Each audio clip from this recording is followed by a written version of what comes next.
Welcome to the Banking with Life podcast. I'm your host, James Neathery. This is our Q&A series where I answer your questions concerning the infinite banking concept and becoming your own banker. Halloween's right upon us, so this is a themed Q&A. We even have some recurring guests, so I'm excited.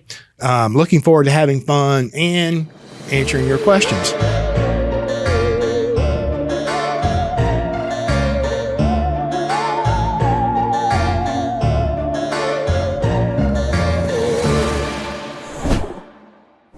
In this question, Kyle asked, how does a VA disability of PTSD affect insurability? Great question. And disability from the VA is treated differently than a typical disability. You know, if you got hurt or you have some kind of dreaded disease or that makes you disabled, it's not considered the same because look, getting out of the military today almost comes with a disability so you can get a guaranteed income. And it depends on the percentage of disability, your income. And I'm not getting into that. When it comes to insurability, it's looked at more favorably than non-military disability. Because look, the life insurance companies and the underwriters know what goes on in the military. Right, all the service people getting out of the military, and quite a few of them have a disability. So it really depends on the nature of the disability, but just because it's a VA disability does not mean you're not insurable. Okay. Now you might not get preferred or super preferred or whatever, but you absolutely can be insured even if you have a disability from the VA of PTSD.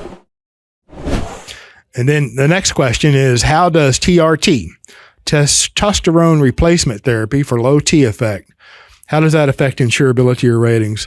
If it is treated according to a medical diagnosis and a medical treatment, you're insurable. And it's not necessarily, that alone is not necessarily going to cause a rating one way or another. And I love the show and all y'all do. Thank you, Kyle. We greatly appreciate you listening. In this question, for those of us who are renting our housing, is it advantageous to first funnel rent money through life insurance and then pay the landlord via policy loans? My guess is you'd first want to have enough cash value to pay a year's rent, then your monthly rent, quote unquote, or in parentheses, payment would go toward paying off the policy loan. Well, Sean, yeah. Can that be done? Yes, that could be done. The banker can do whatever they want to do. Of course, you'd want as much capital in your policy as possible. You want to have as much loan value as possible. But let's say we do that. Let's say that $1,000 a month in rent. I capitalize the policy for, $12,000, right? In the first year, there's going to be a loss of liquidity. So I'm not going to be able to get that done. All right. Unless I can get the landlord to give a substantial discount for paying all up front. And then that in and of itself has its own risk. What if the property sells and who knows? Okay. All right. But let's say I have $12,000 cash value in my policies in loan value, and I have $1,000 a month rent. Can I borrow $12,000, pay the rent for the year, possibly get a discount, and then just make loan repayments to the life insurance company? Yes, you can do that. What's the advantage of that? You could make the case, well, there's the advantage of getting that $12,000 into the policy that would maybe not have otherwise gone into the policy in the form of premium. Let's say I do that. Now, and then I'm going to, the life insurance company is charging me an interest rate, all right? And now I'm just repaying that loan over a 12-month time period. And I want to be clear about this. It can make sense, and that is a situation where you have an annual expense, property tax, school tuition. There's a lot of different scenarios where that idea comes to mind. Pay the premium first, and then I was going to finance the expense over the 12-month time period anyway. So yes, that can be done. So, but what about the second year? All right. So I paid the premium. It might not have, been paid because I was spending it on rent in this case or whatever, but I paid the premium to the life insurance company. And then I borrow against that cash value to do that. Now I'm in year 2. Where's the other $12,000 that wasn't going to be a premium anyway? Right? If the rent or that expense was not going to be a premium and I got it in there in the first year or in 1 year to then finance it through a policy loan. Okay, now that we're in year 2 and there's a reoccurring expense. So I have a new $12,000 in premium, right? That wasn't going to be allocated for premium to begin with because it was rent or another expense. Yep, you can do that. Or look at this. So in year 2, I don't have this additional $12,000, right? Because I'm not paying $24,000 in rent. So what am I going to do in year 2? Well, you could borrow against the policy again, right? Pay the life insurance company or be charged 5% on the loan. And even though the whole $12,000 loan amount is not outstanding for the whole 12-year time period, I'm being charged 5%. I might not actually pay 5% because I'm reducing the loan to 0 within that 12-month time period. But I'm in year 2, right? The life insurance company is going to charge me 5%. Let's say I wind up paying, 3% actual dollars on the loan, right? Can I just pay the rent and in year 2, right? And then add more money to the PUA, right? I mean, it might make sense or sound good to do that. You do it in the first year. Where's the second and subsequent year premium going to come from? I get it. The future's unknown, and maybe you have a windfall that has nothing to do with the rent or that particular expense. And now you have a place to put another $12,000. Can you do it? Yes, you can do it. Should you do it? I don't know. Every situation is different. After you get past the first year, then where's the consideration? Where's the second year premium coming from? Where's the subsequent $12,000 in premium dollars going to come from? It was allocated to rent in year 1. You didn't pay the rent first. You paid the premium first.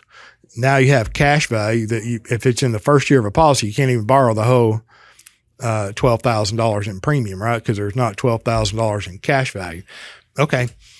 But let's say you do that in year 2. Where are the subsequent $12,000 going to come from? And maybe you go down that road of searching your expenses and your debt service and your cash flows and your income, and you find another $12,000. Okay.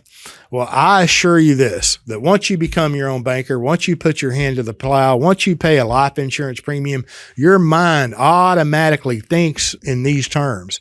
How can I make my policy most efficient? How can I take inefficient dollars that are going away from me and convert it to premium first? That's a legitimate concept, a legitimate thought process. It's a legitimate discipline, and it'll serve you well. So the short answer is yes, you can do that, but where are the second and subsequent years of premium going to come from? Okay. This question is concerning episode 144, Ebb the Physician, the Real Estate Investor and Author, Part 1. The question is, can you insure tenants? So here's a landlord, most likely, that has rental property with tenants. And the short answer is no. There's no loss to you. If your tenant dies, gets mad and moves, or you evict them, there's no loss to you because you're going to replace that tenant, that renter, post haste. Right. As soon as they're gone, you've got somebody lined up to replace them. So there is no insurable interest between a landlord and a renter or a tenant. So the short answer is no, there's no loss to the landlord if a tenant moves, dies, or, and actually, see, it's life insurance. The death of the tenant, did that cause you a loss? No, you're going to replace the tenant post haste because you're not going to leave that property empty or non-cash flowing. And then there's a subsequent question. Sheila asked, heck, I want to know the answer to that too. So there you go. In this question, Hi, James. I saw your YouTube. I saw a YouTube video when you were on with the Money Advantage, and we're talking about a 1090 policy compared to a 60/40 policy. I'm curious about how would a policy turn out when they are flipped, with 90% going to the base and 10% going to the cash value? ? Also, what about the income, or what about the outcome of a 60% going into the base and a 40% going to the cash value? I look forward to hearing your answer. Thank you. Well, thanks for the question, Thomas. Let me say, I've talked about all I want to about premium ratio splits, premium dollars allocated to the base whole life policy, and compared to the premium dollars allocated to the paid up additions rider. And then there's a term component in there as well. However, I keep talking about it because it's wrong to start from that basis. You hear properly structured policy, properly structured. Well, what does that mean? All right. Everybody, it's a very broad term.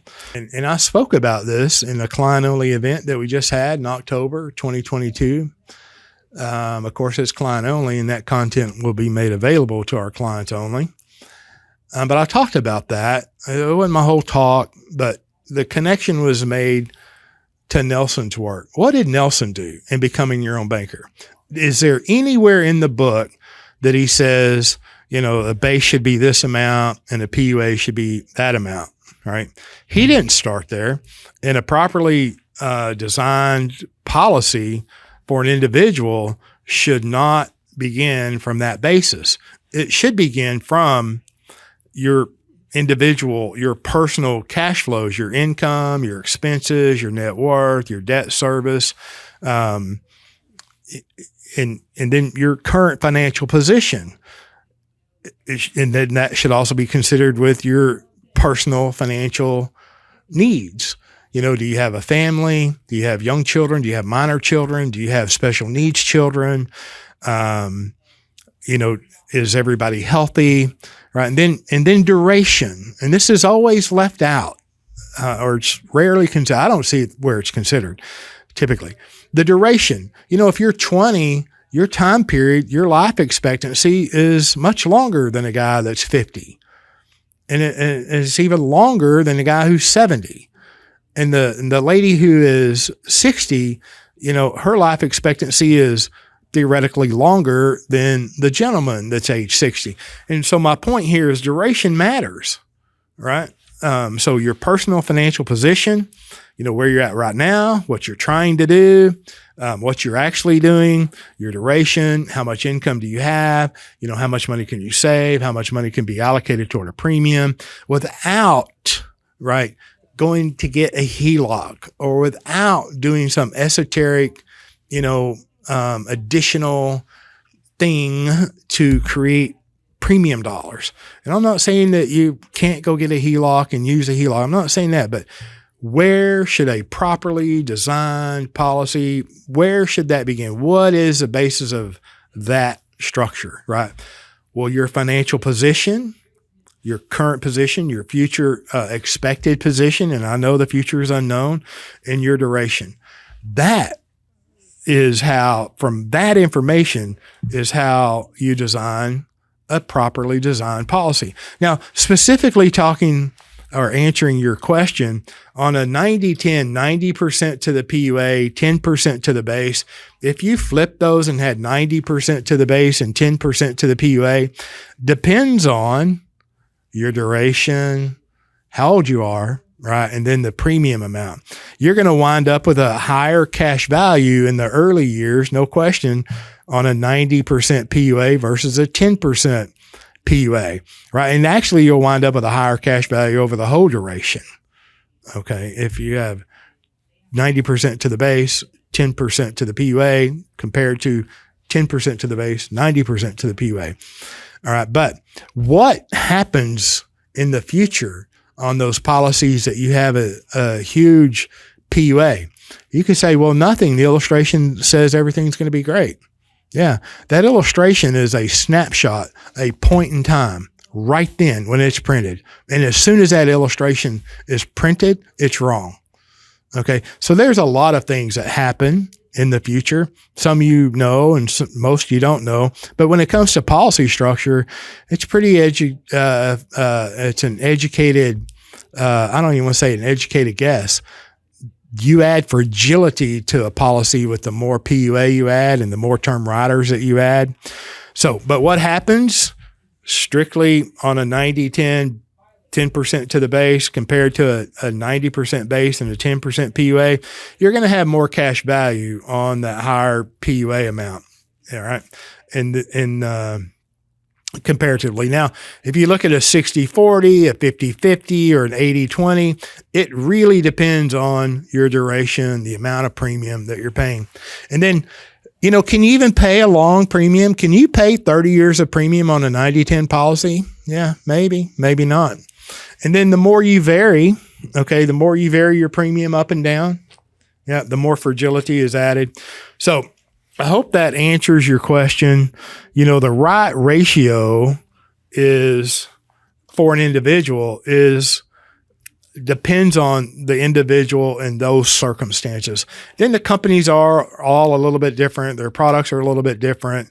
But in my opinion, in my experience, the younger you are, the higher the base premium you should pay. The older you are, it would be a higher PUA. But rarely have I ever seen a case, and I stand to be corrected, all you IBC wannabe noisemakers. Go ahead and show me a 90-10 policy that you've owned for 10 or 15 years. Please. Oh, you can't? Oh, okay. Well, in 10 or 15 years, then show me. Okay. And then also the outcome of a 60% going to the base, 40% going to the PUA. And let me too say that premium is premium. If you write a check to the life insurance company, it's a premium. There's not a base premium and then a PUA cash value or cash or whatever the terminology that is misused out in the big wide world. If you write a check to the life insurance company, it's either premium or a loan repayment, period. So both the PUA and the base pay or dividends, and they both accumulate cash value. Okay. And I've said it before and I'll say it again. The base has all the power, or the PUA has all the power in the early years, and the base premium is the most powerful in the latter years. I know it's a blanket statement, but it's true. This question from David. Say I had $1.5 million built up in a non-direct recognition policy, but had a $750,000 outstanding loan for real estate investment property. Not saying that I'll do this. I'm just curious as to how it works. Say I wanted to start pulling cash flow at this point in time from my dividends. Question, would I be getting dividends from 1.5 million or just on the 1.5 minus 750,000 because of the unpaid loan? I understand that you would get the entire dividend with a non-direct recognition company, but for retirement, quote unquote, purposes, what I'm really getting at is this. If I wanted to live a little off of IBC cash flow, could I take the dividend off the full amount plus the 3%-ish guarantees and take 5%-ish per year for cash flow to live on? Or would I only be able to take the 3% guarantee plus the dividend on the amount that I have in the policy minus the loans I owe? Hopefully this makes sense. I can't find this answer anywhere online. And I bet you won't find that question or that answer anywhere online. Okay, so a couple of comments. Number one, on a direct recognition versus a non-direct recognition, I don't care. A direct recognition company reduces the dividend on the outstanding loan, period. Now, do they do some math and give you a higher dividend on this or that? There's all kinds of stuff out there. But think about this. Let's say I had $1 million in cash value, in loan value, and I borrowed it. I borrowed completely against, or the full loan value. I borrowed the full loan value in my example, $1 million.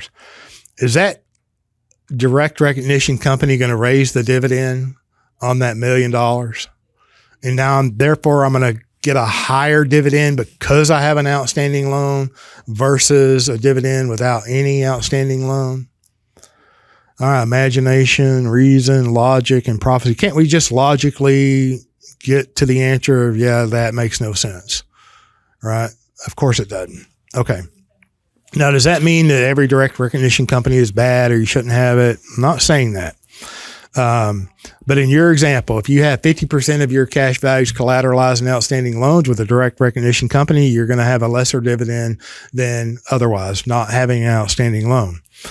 And two, look, some of these companies, you're talking about retirement. There's no timeline on there or age, but some of these direct recognition companies give you like a little bitty window. If you've had a policy for 20 years and you're 55 years of age, you have 30 days to elect a non-direct dividend option.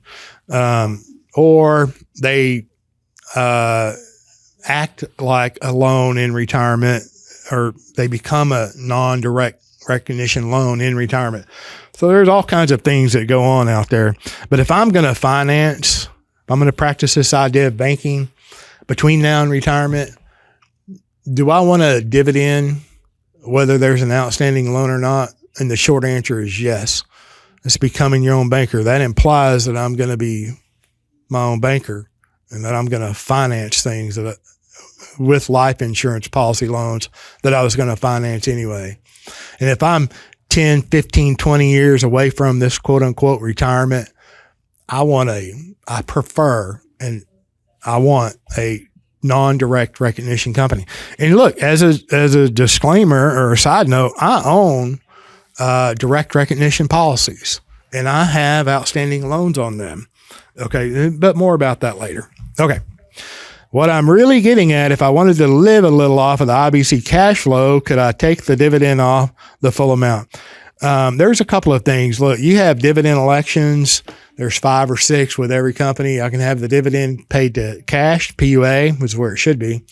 I could take the dividend in cash, just send me the dividend check. I can have the dividend to reduce the loan.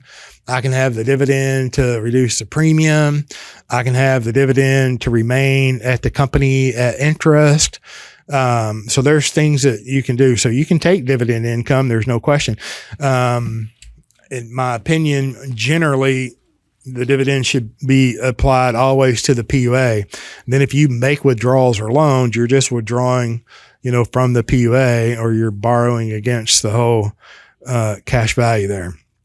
And then the idea that if you take 3% of the guarantees, look, that 3% guarantee, 3.5% guarantee, 4% guarantee, all of that is an interest rate used for the basis of values. That is one component in a formula to price life insurance. Okay. So nowhere on an illustration can you show me where you're getting a 3% guaranteed increase. This is built on a 3% basis of value.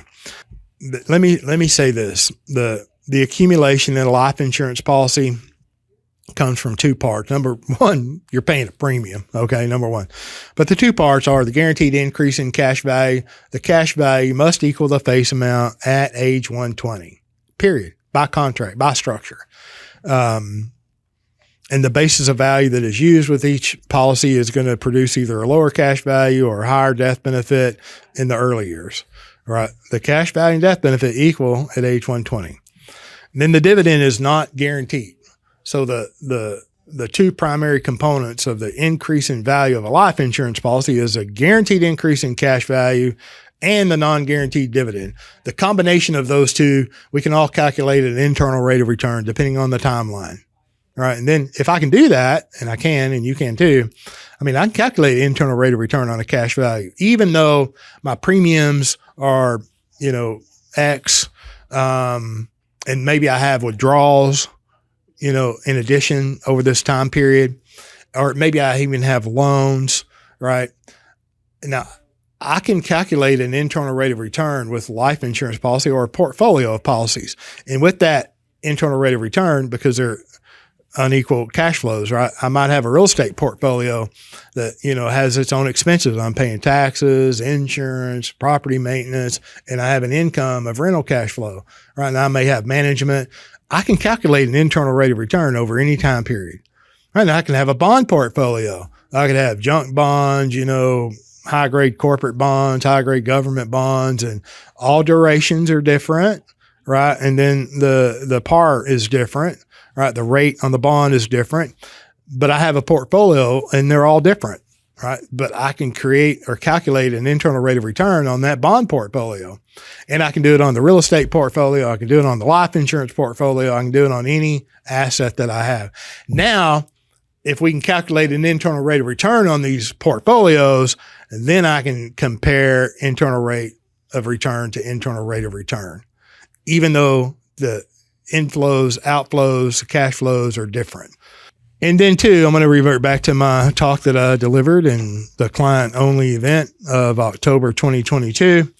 I showed briefly how to take an income. I gave a broad example of how to take income from a life insurance policy, and they'll probably do a little bit better than you think.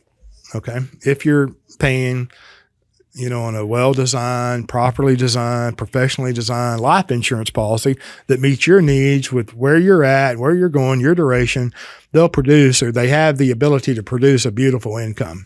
Okay. That's a long answer to a quasi-long question. Okay. Sean asked several questions here. Can you help me understand how I would maintain a high premium and simultaneously use my policy to finance a vehicle in the early years of the policy? I'm getting hung up on how much of my income I'm going to contribute or pay in premium versus how much I might need for future or unseen living expenses. I just want to play it safe. And okay, great question. And you know what? I don't know the future either. The future unknown, unforeseen expenses are unforeseen and unknown because the future is unknown. But it's a legitimate struggle, sir. And my answer is this, that you should pay as much premium as you can wrap your mind around and make sense. Personally, financially, and even for underwriting, it's got to make sense to the life insurance company with insurability and suitability. I mean, we live in the 2022. The financial industry is heavily regulated, so it has to make sense. Okay. But above all, you've got to be able to wrap your mind around the premium. And so my encouragement would be, of course you want to be safe. I'm personally conservative. But you want to wrap your mind around a large premium as you can. And whatever that is, it is. If this guy pays $100,000, that guy pays $1 million, and you're only paying $12,000 or, $6,000 a year, so be it. Okay. Start where you're at, where you can wrap your mind around the premium, and they should be a lot, or robust, right? If you get into the future and something happens, then, there's never a problem till there's a problem, right? Then what do? Well, do you lower your premium? Can you lower your premium? And if you lower your premium, say I'm paying $1,000 a month in premium, and I'm going forward 5 years, and now I want to buy a car, and the car is going to cost me $700 a month, and I don't have $1,750 a month, right? Well, your income should be going up, especially if you're young. But if you're in that situation, what do? Well, can you lower your premium down to $250 and still pay the $750? Or do you have enough cash value to do the loan, right? And then you create your own loan repayment schedule. So you pretty much determine, because you're your own banker, what your loan payment is going to be. And if you haven't had increases in income to cover that, then you may be in a situation where you have to lower your premium. All right. And can you do that? Will your policy allow you to do that? If it does allow you to do that, will it allow you to raise your policy premium back up? And if so, if you are able to lower your premium, what does that affect, to your, what kind of effect does that have on your policy? How does that affect your death benefit, your future cash values, and your future dividends? So it's a legitimate question. And my answer is you pay as high a premium as you can wrap your mind around, right? Be conservative. There's no question. Be safe. And the future is unknown. You deal with that at that time. But I'm not saying put your head in the sand between now and then. Go ahead, and as soon as you put your hand to the plow and you start paying life insurance premiums, you're going to be thinking on how do I make my cash flows more efficient? How can I get more discipline? How can I get more premium dollars into the policy? So it sounds to me like you're on the front or the early end. Congratulations. You're thinking right. It's a legitimate concern. And I would tell you, sir, to break out the yellow legal pad or however you run your finances and find the money. That's what I tell you.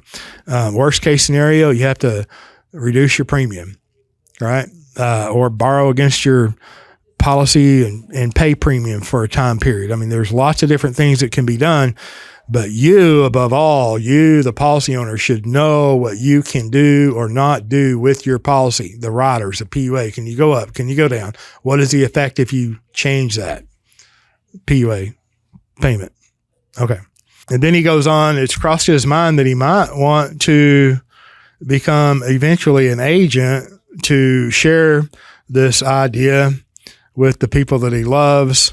And he understands that it's easy to get a license, but actually being in the life insurance business may be a little bit more difficult than some people think. But, my encouragement is this, that, if you want to become a life insurance agent, and by all means, go become a life insurance agent, I would encourage you to find a mentor, and I would encourage you to become involved with the Nelson Nash Institute. Okay. It's not as easy as it seems sometimes. 90% of agents fail in the first year. The remaining 10%, I think 80 to 90% of those fail over the next 3 years. So, it's work, right? But somebody's got to do it. If not you, who? Okay. Okay. In this question, I have both non-direct and direct recognition policies.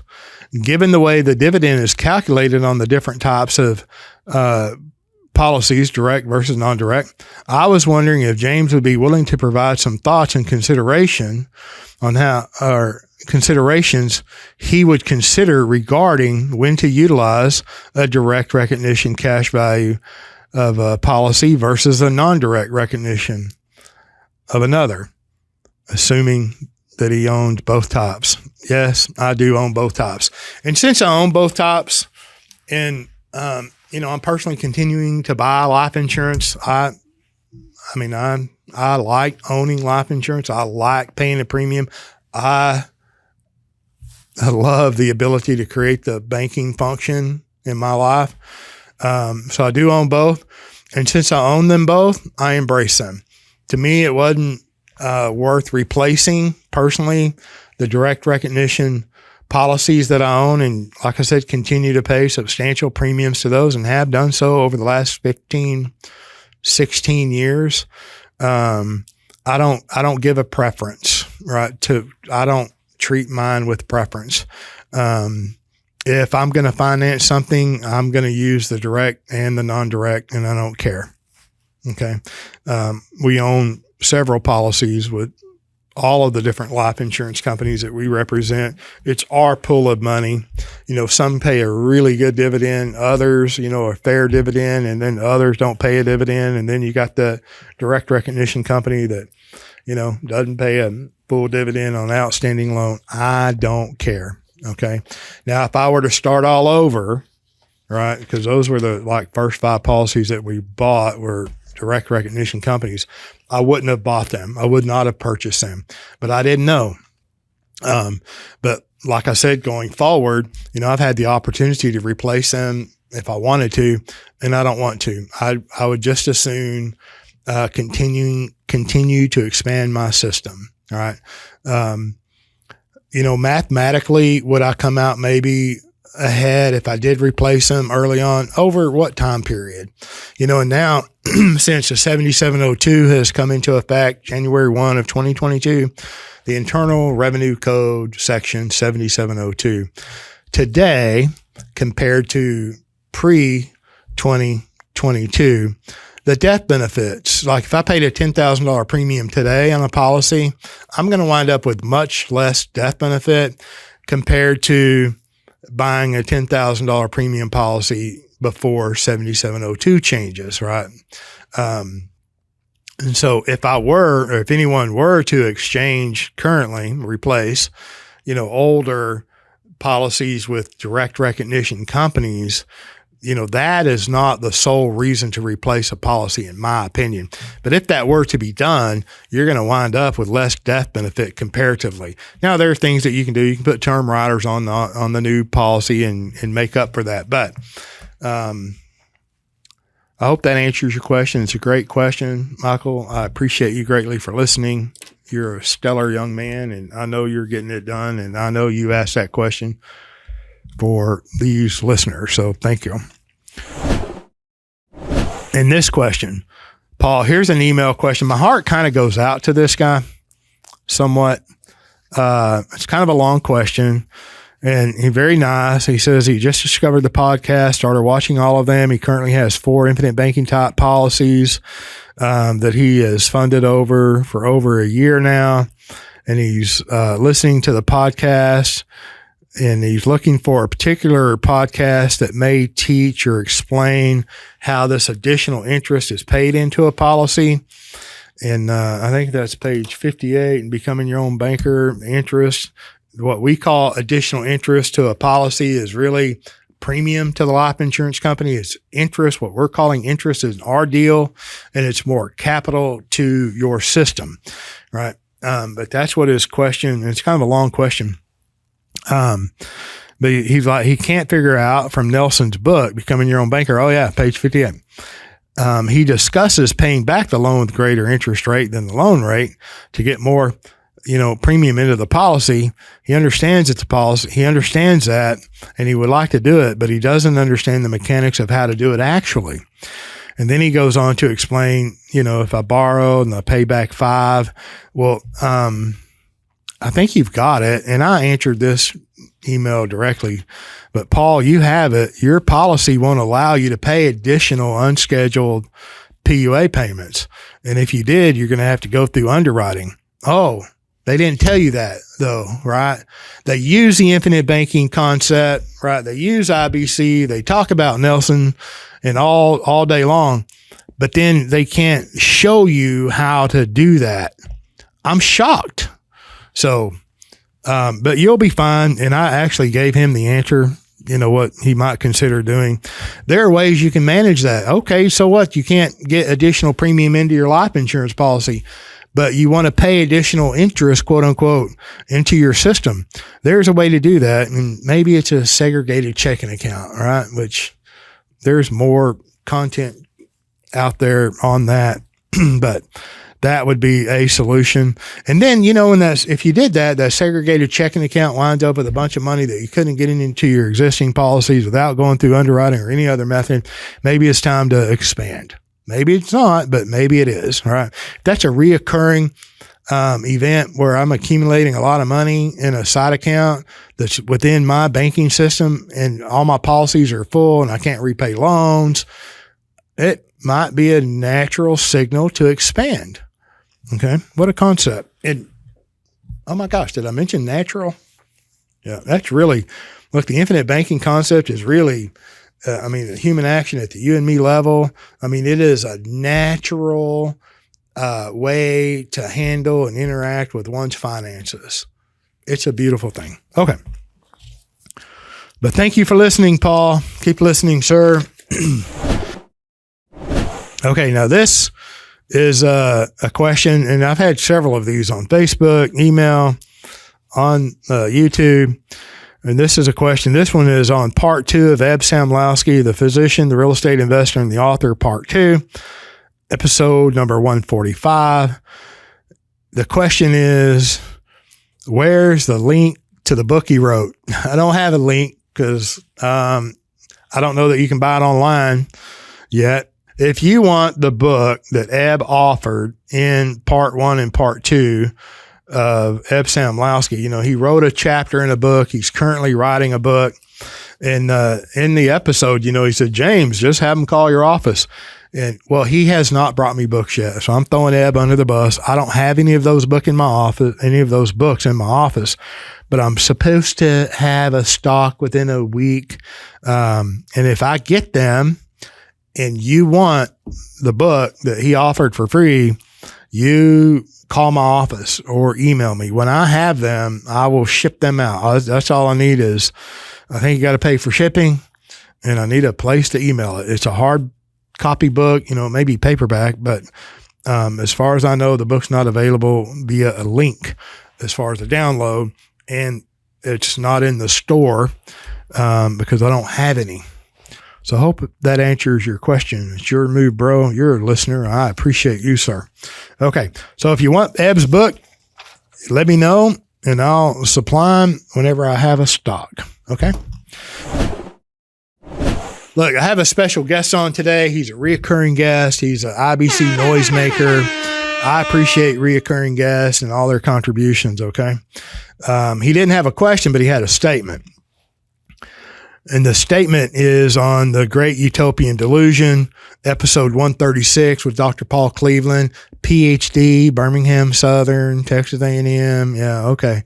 You two are completely clueless about everything. How are you this old and still this naive? As full of grace as I am, your question or your statement is not even a question. Your statement says more about you than it does about Dr. Cleveland or myself. So I appreciate the statement. Not really. I don't appreciate the statement. I appreciate the statement in the fact that I can use it on an episode, right?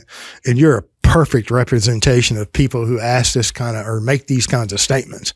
And my encouragement to you would be to go ahead and listen to the episode, maybe read one of, I don't know, the 4 or 5 books that Dr. Paul Cleveland wrote, and then question our intelligence again. Okay. So you keep trying, buddy. That's a swing and a miss, but you keep trying. Okay. I was admonished to not to forget to mention, since it is Halloween, right? The vampires who build Frankenstein policies and then ghost you, after you become their customer. It's like, there's a lot of information out there in the big wide world, YouTube, TikTok, Instagram, wherever. It's everywhere. And my encouragement, if you want to learn the infinite banking concept, you cannot jump over a correct foundation, which is Nelson's first book, Becoming Your Own Banker, his second book, Building Your Warehouse of Wealth, and a third book that I really think is foundational is How Privatized Banking Really Works. And then you have Nelson Nash's 6.5 hour seminar available on DVD, or it's available digitally through the Nelson Nash Institute and through our store. If you've enjoyed this Halloween themed Q&A, you may also enjoy episode 106, last year's Halloween themed episode. We had fun doing that. We had fun doing this. And as always, thank you for listening. Have a great day.